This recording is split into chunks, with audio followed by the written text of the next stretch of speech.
One of the biggest questions that we face as Christians is, what has God called me to? What does He want from me? What does He want me to do with my life? What is my calling? How do I go out and be a light in the world? And that definitely looks different for everybody. It looks different for every story. Each story is unique.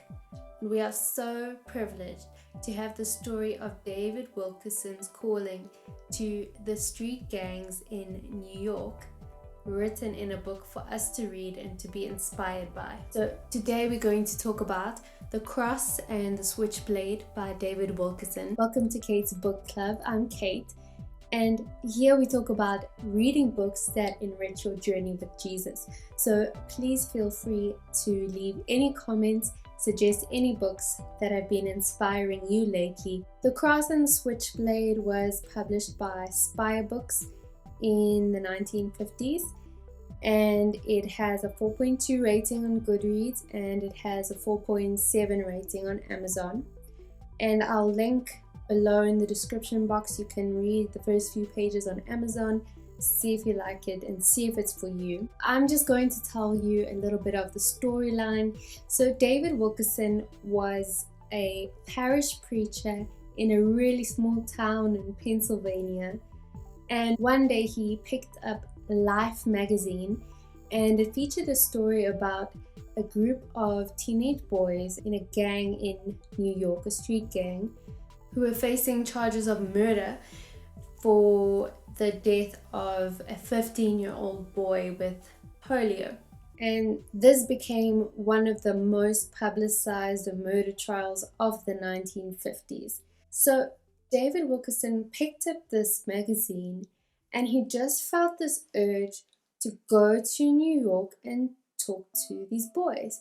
And he couldn't get away from the feeling that that's what he needed to do. So he drives all the way to New York in his car. He says goodbye to his church and his wife. He even ends up sleeping in his car in his first night in New York.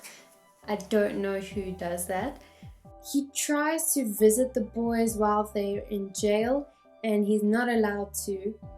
And by the end of the book, we read that he actually never ends up talking to the boys who were on trial for the murder. But what he does do is he ends up meeting the other street gangs in New York.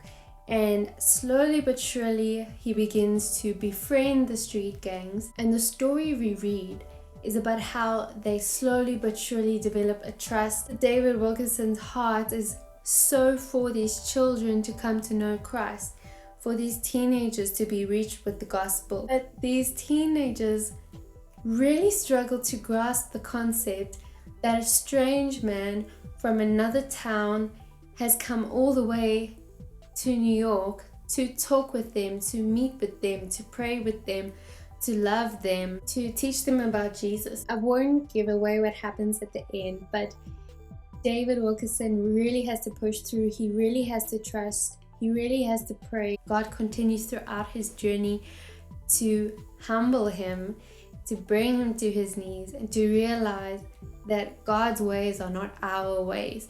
God's ways are higher than our ways. For example, David Wilkerson sets up a rally and he thinks that this is the night where everyone is going to get saved and it's going to be a massive revival, and then suddenly nothing happens. I think that rings true for all of us. All of us have plans and ideals that maybe don't always work out the way we expect, but in the end something more beautiful takes place. Something more beautiful happens because it takes us relying on God's grace and God's love. In a way, this story represents Jesus coming to earth for us. We were complete strangers to Jesus. We didn't know how to accept his love. We were lost causes. We were the addicts, the rebels. Jesus never stopped pursuing us, just like David Wilkerson never stops pursuing each and every member of these teenage gangs. The Bible says, all we like sheep have gone astray. We have turned everyone to his own way. And that's the story in The Cross and the Switchblade. The street gang members are like sheep that have completely gone astray.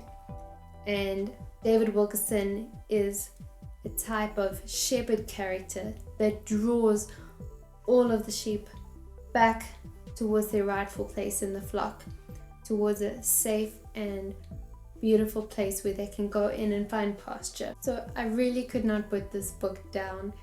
You are wondering the whole time what is going to happen to the characters, how are they going to get saved, are they going to get saved?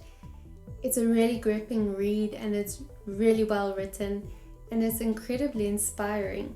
There's also a movie on this book. I know at the moment of filming that Bible Gateway are showing this movie for free, so maybe take a look at that. It is super 70s, lots of special effects. It is very different to the book, and it definitely ends differently and has different emphasis in different parts of the story. So definitely watch and read. If you have any other inspiring faith stories, any other books that you think we should read, please suggest them to the club.